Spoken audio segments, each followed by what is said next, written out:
ஆண்டவராகிய இயேசு கிறிஸ்துவின் விலையேறப்பெற்ற பரிசுத்தமுள்ள நாமத்தில் அன்பின் வாழ்த்துக்கள். இந்த காலையில் உங்களை சந்திப்பதில் மகிழ்ச்சி அடைகிறது. நாள் உங்களுக்கு ஆசீர்வாதமாய் மாறுவதாக. ஆமென். மனதை அடக்கி வாழுவோம். ஏன் குடிக்கிறான்? மனதை அடக்க முடியல. ஏன் உபச்சாரம்? மனதை அடக்க முடியல. ஏன் பயங்கரமான தவறான பழக்க வழக்கங்கள்? மனதை அடக்க முடியல. ஏன் ஆடம்பரமான செலவு? மனதை அடக்க முடியல.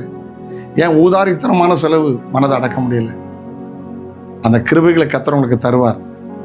வேதம் அப்படிதான் சொல்லுது. தன் ஆவியை அடக்காத மனிதன், அதை கரெக்டாக சொன்னால் தன் மனதை அடக்காத மனிதன் மதில் இடிந்த பாழான பட்டணம் போல் இருக்கிறான். நீதிமொழிகள் 25-28. ஆமென்.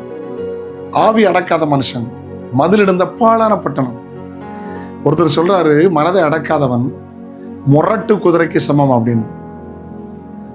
ஒரு தேசம், எந்த தேசம் அது? ஸ்பெயின் தேசத்துல ஒரு 12 கோடி ரூபா 15 கோடி ரூபா கிடைக்கும்னு ஆசைப்பட்டு இன்சூரன்ஸுக்காக ஒருத்தன் அந்த கையை வெட்டிட்டான்.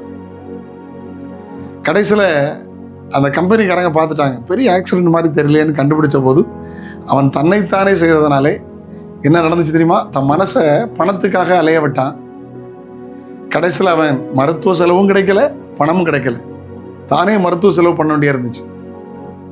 மனம் போன போக்கில் வாழ்ந்தான். அப்படி செய்யக்கூடாது. வேதம் என்ன சொல்லுகிறதோ அதுபடி வாழுங்கள். வேதம் சொல்லுகிறது போல குடும்பத்தை நடத்துங்கள். சிலருக்குள்ள சுவாபம் நினைச்சதை சாதிக்கணும். அது தப்பு, தவறான ஒரு சுவாபம்.